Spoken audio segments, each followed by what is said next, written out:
महाराष्ट्र से खबर। महाराष्ट्र के वजीर नवाब मलिक ने मुंबई हाईकोर्ट से दरख्वास्त की है कि उनके खिलाफ ईडी की जानिब से दायर किए गए मुकदमे को खारिज कर दिया जाए। नवाब मलिक ने उनकी गिरफ्तारी को गैर कानूनी बताया, उन्हें फौरी रिहा करने की अदालत से मांग की। ख्याल रहे कि मनी लॉन्ड्रिंग केस में अंडरवर्ल्ड दाऊद इब्राहिम के साथ ताल्लुकात के इल्जाम में 23 फरवरी को नवाब मलिक की गिरफ्तारी अमल में आई थी। इसके बाद उन्हें 3 मार्च तक इन्फोर्समेंट डायरेक्टरेट की तहवील में दे दिया गया।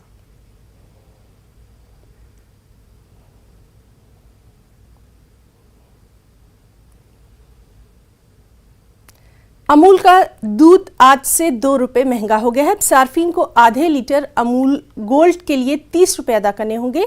वहीं कमर्शियल गैस सिलेंडर की कीमत में आज से 105 रुपये का इजाफा हुआ। कीमत में इजाफे के बाद नई दिल्ली में 19 किलो के गैस सिलेंडर की कीमत 2012 रुपये हो गई है।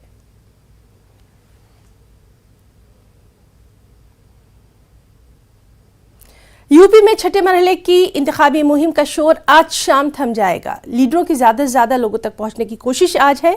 आज सीएम योगी सिद्धार्थनगर में अवामी जलसे से खिताब करेंगे, फिर बलरामपुर के तुलसीपुर और उतरौला असेंबली में इंतखाबी मुहिम चलाएंगे। बीजेपी सदर जेपी नड्डा की 2 अजला में रैलियां हैं। महाराजगंज और कुशीनगर में जेपी नड्डा इंतखाबी मुहिम चला रहे हैं।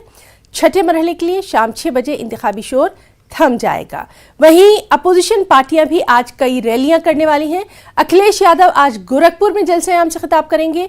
प्रियंका गांधी सिद्धार्थनगर बस्ती में जलसे-ए-आम से खिताब कर रही हैं और मायावती भी एक्शन में नजर आ रही हैं। मिर्जापुर में अवामी रैली से खिताब कर रही हैं।